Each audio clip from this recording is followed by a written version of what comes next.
This is just the DIY tea towel, hand towel designs.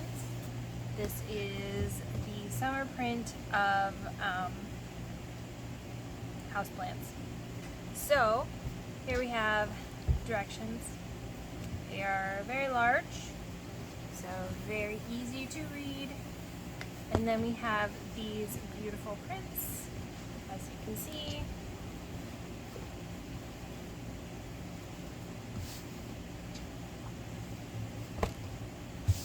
So basically what I'm going to go ahead and do is cut these and stitch them up in a couple different ways and just kind of take you along with the process so that you can give it a shot if you want. So first things first is we're going to go ahead and cut these out. This is very self-explanatory, very easy.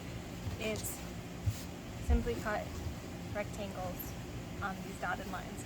Your sewing margins are already accounted for here. This is a 1/2 inch sewing margin, and there's small little gray boxes indicating the 1/4 inch sewing, or the little snippets, like if your corner is a little too bulky and you want to cut it off when you're rolling your edges, you can. And then right here is a very light mark I have for indicating if you want to do like a little hang towel. So instead of doing the fold over style, like putting it over a kitchen cabinet handle or your oven handle, you can do the little hang style if you use hooks and stuff instead. So first things first, I'm just going to use my rotary blade and cut these.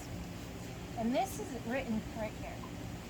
You can iron it too. Actually, that is in the directions is to go ahead and iron it. This came from the factory and I've just been kind of playing around with it. It's still relatively flat. I am not going to iron it. You may not even need to iron it when you get it, because it does come really well folded. But if there's deep crease lines, or it shifted in when it was being mailed, or like if you put it in storage and those crease lines are there, or as you can see as I've been playing around with it, I have all these little folds. But I'm not too worried about it right now. Honestly, even just doing a nice little quick heated rub, that will smooth out some of your light wrinkles. This is not super wrinkly. Now later on I may need to iron off the edges and stuff. We'll see how it goes. So you can use a rotary cutter. You can also use scissors if you have it, or if you have the little pinking shears. Those are where those zigzags and stuff. You can use those too to keep your fabric from shredding, or fraying is actually the proper word.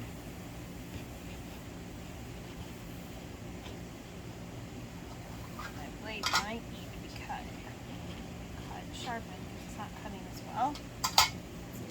It's not too bad.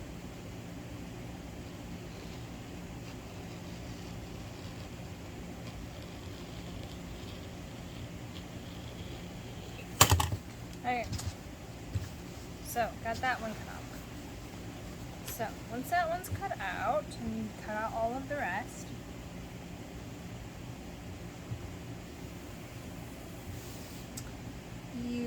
so here I mentioned the rolled hem foot. If you're going to use that, you're going to use your rolled hem presser foot. You can skip ironing steps, but if you do not have that, or if it is too big for your presser foot,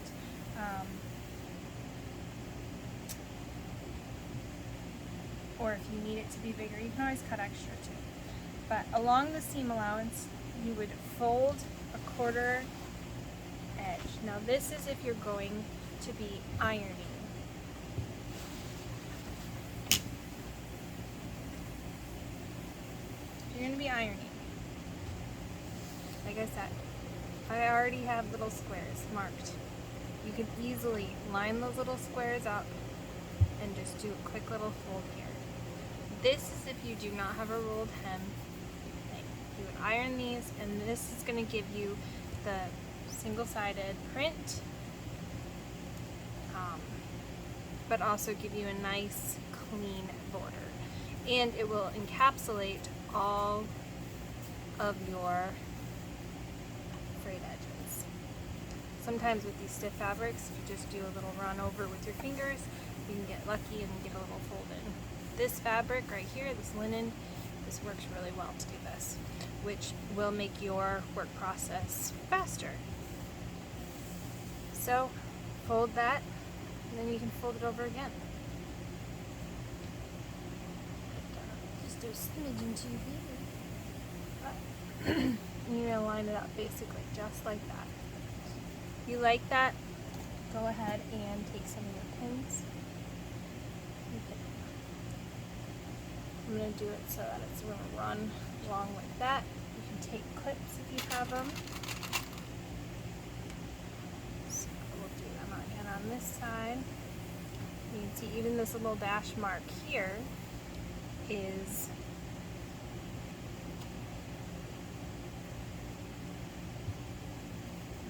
at 1/4 of an inch as well. I'm just going to go ahead and do that on this side just to show you how that'll look. You notice as I've kind of folded my 1/4 of an inch almost a little too big.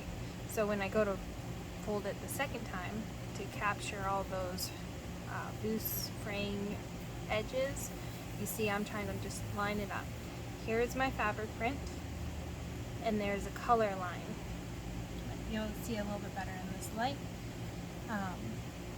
So I'm just putting it up so that right on the edge of that color is where my second fold is going to be.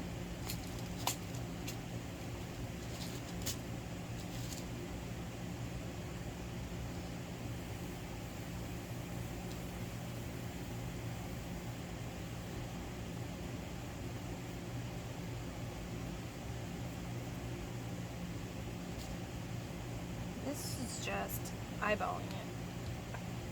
But there are guides printed on the fabric to help you. And this will also help make sure that your hem stays nice and line. If you just make sure your printed part is right on that outer edge, you'll have a nice straight hem. And you can iron this if it's not working when you just use your fingers, or you don't like the kind of looser look, you want it to be nice and tight.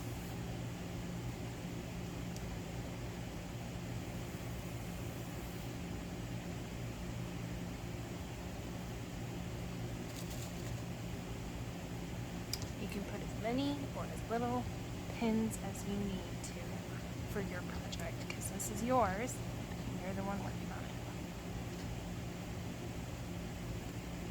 it. So,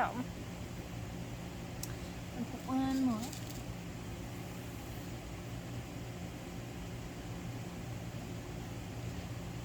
And that's just the one side. That, once we run our straight stitch down, and you're going to be stitching, it tells you will be stitching essentially 1/4 of an inch inward to capture that edge. So that's going to be on this side. It might be easier to do it stitching so that this side is up.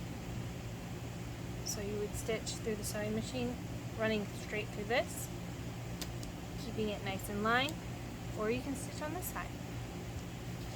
I personally do like to see my lines, make sure they're actually capturing that back fold.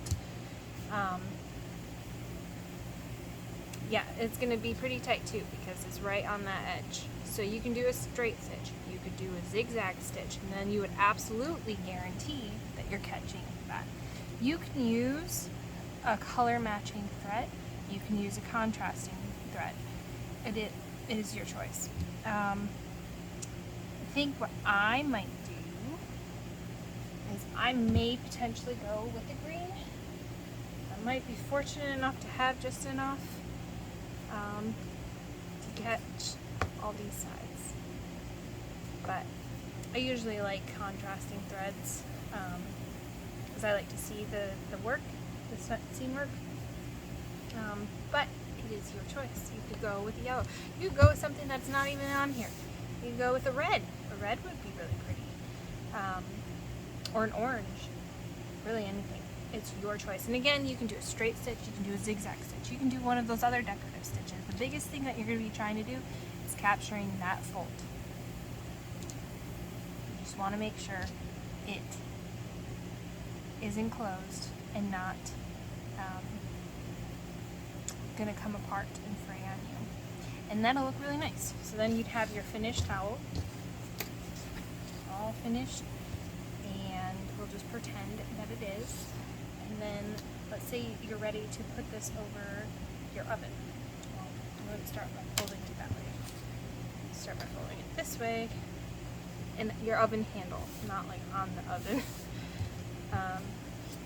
And then you would fold it this way, and it would hang. So you would essentially have a towel that's hanging with this little motif pattern on the side. That's how these are designed to be. Alright, now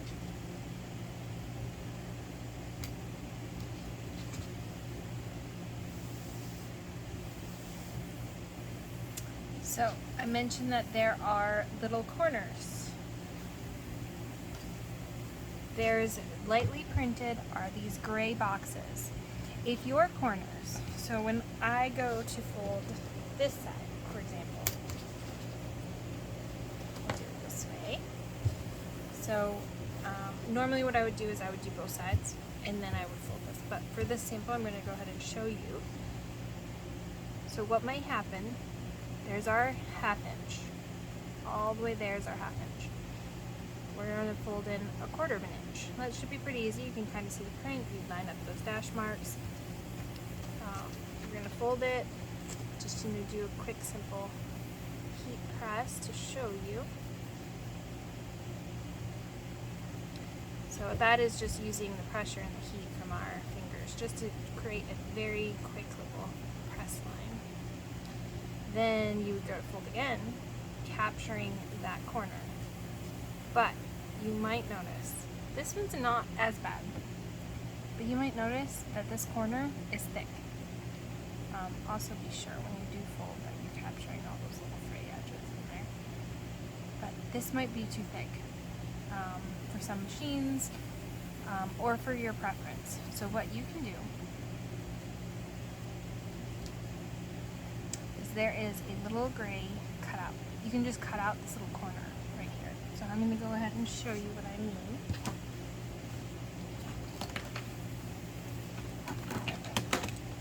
It is just 1/4 of an inch by 1/4 of an inch, little light gray box. We're going to do that.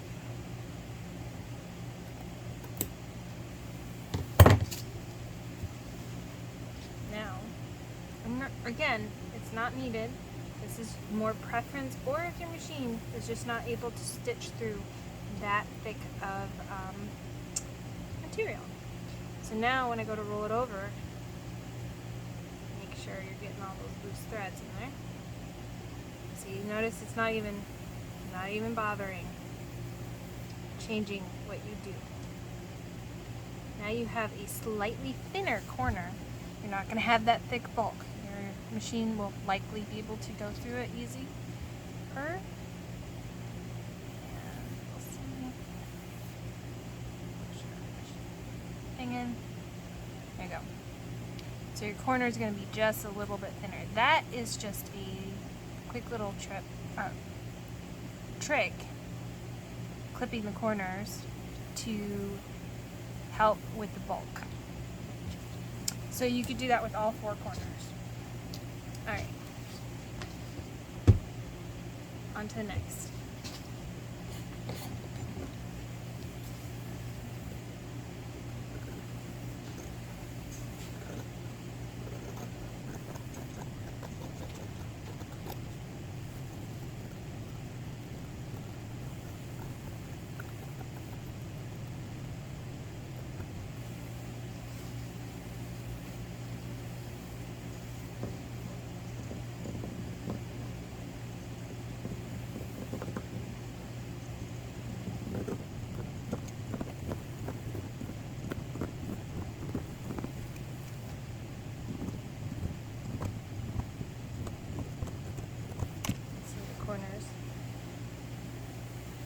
keep them from fraying as quickly.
And here you have just a simple finished hand towel.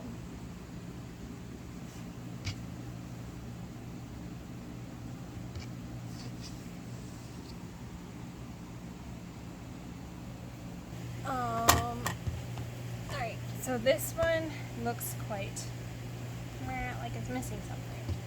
So I'm going to add a decorative stitch and maybe even pull these straight stitches.